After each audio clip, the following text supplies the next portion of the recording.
Hi everyone, I'm Shep. And I'm Brittany. And this is the Super Amazing Show.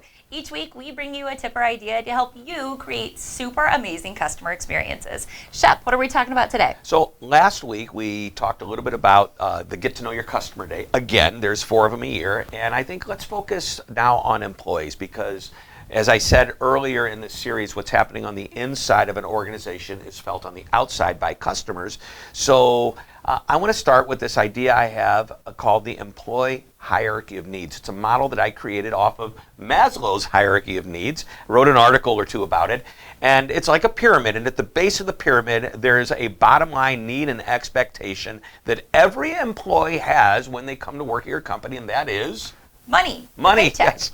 Because that's why they come to work, right? That's a big part of it. Right. But what we want to do is elevate it from just a paycheck to a passion or maybe even a purpose, because we know that an apathetic employee is going to create apathetic customers. So how do we do that? How do we take them up the pyramid? And good point, but I also want to add that if they are only working for the paycheck, that probably is an attitude of apathy because they don't care where they work. Right. The moment somebody offers them a few shekels more than what they're getting, guess what happens? Well, I got to see how much a shekel is going for these days. I know, but whatever it is, a little bit of it. That was just a metaphor.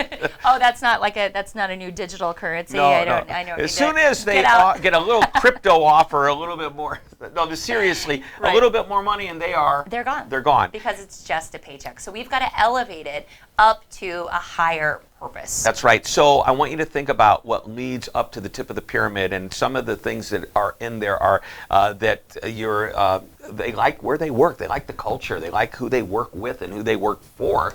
If they have a boss, a supervisor, a manager, a leader, whatever, then you also want to give them opportunities to exploit their unique talents. If they have something they're really good at, is there a way to put that into the job? For example, somebody may speak a foreign language, and every once in a while you get a customer who speaks that language. Hey, I know exactly. Let's talk to Brittany. She speaks, fluent whatever, and that person feels really good about it. They also need to feel appreciated. Appreciation is so important, and we've talked about employee appreciation.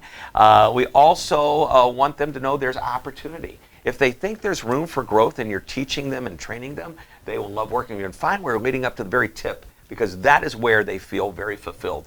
Fulfillment is where you want your employees to be in the job that they have with you.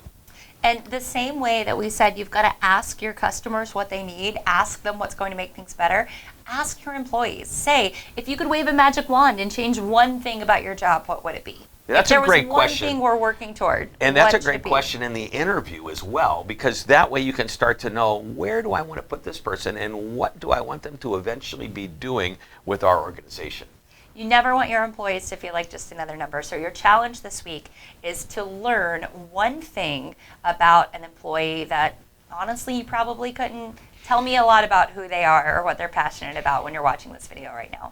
Get to know your team. The ROI will always, always be there if you can move them up that pyramid. Right. So once you know it, then exploit it. Let them use it somehow, some way in their day-to-day responsibilities. All right. We'll see you next week. Yes? For another super amazing show. I can't wait.